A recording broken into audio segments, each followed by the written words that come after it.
Assalamualaikum warahmatullahi wabarakatuh. Pasti kalian pada gak asing dengan COVID-19 atau virus corona, ya kan?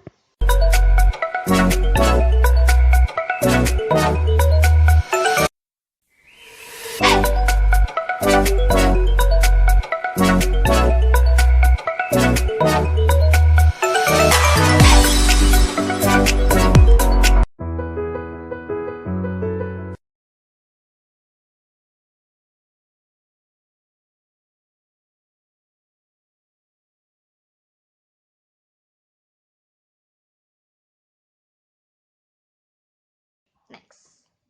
Virus ini menurut publikasi John Hopkins Medicine pertama kali ditemukan berasal dari sebuah pasar makanan laut atau seafood yang bisa disebut sebagai Wuhan Traditional Market, di mana pasar ini tidak hanya menjual virus corona, dapat disebut juga sebagai penyakit zoonosis, di mana virus ini berasal dari hewan yang dapat ditularkan ke manusia. Nah, dari beberapa hewan yang telah disebutkan tadi, menurut artikel Medical News Today, terdapat salah satu hewan yakni kelelawar yang memang juga menegaskan mempunyai hubungan terhadap COVID-19 ini, yang juga melalui penelitian CDC atau Centers for Disease Control and Prevention di Amerika. Diketahui si virus ini terdiri dari RNA atau RNA, di mana RNA tersebut memiliki makna dapat bermutasi secara 1000 kali lebih cepat. Bukan 1 kali atau 10 kali ya, tapi 1000 kali lebih cepat. Wow, bayangkan. Masyarakat masih memiliki kebiasaan untuk melihat hewan itu dipotong hidup-hidup sebelum disantap oleh mereka.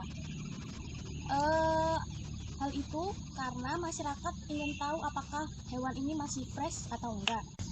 Nah, pemotongan di depan publik ini yang bisa memicu terjadi penularan virus tersebut.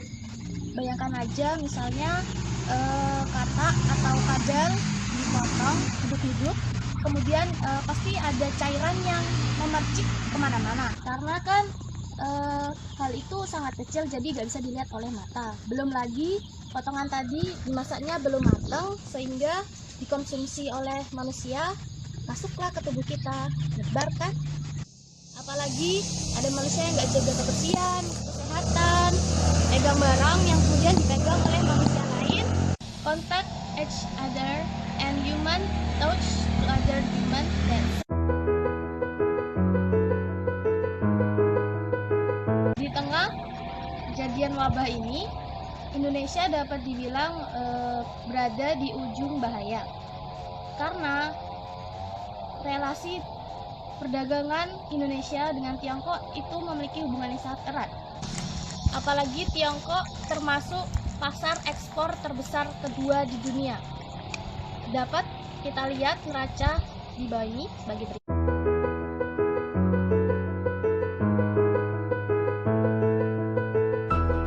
Kemudian dapat kita sebutkan dampak yang kita rasakan di tengah COVID-19.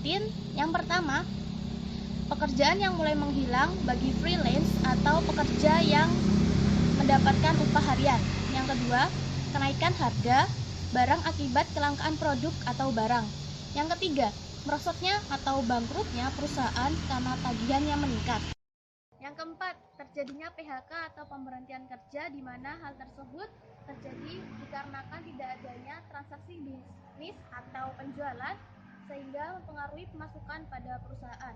Yang terakhir, turunnya nilai mata uang yang tidak kunjung naik pada produksi ekspor hingga mendekati Rp17.000 per US dollar. Juga telah terucap oleh Menteri Keuangan Sri Mulyani Indrawati yang mengatakan bahwa dana moneter dusta atau IMF International Monetary Funds memprediksi jika ekonomi global tumbuh negatif pada tahun ini.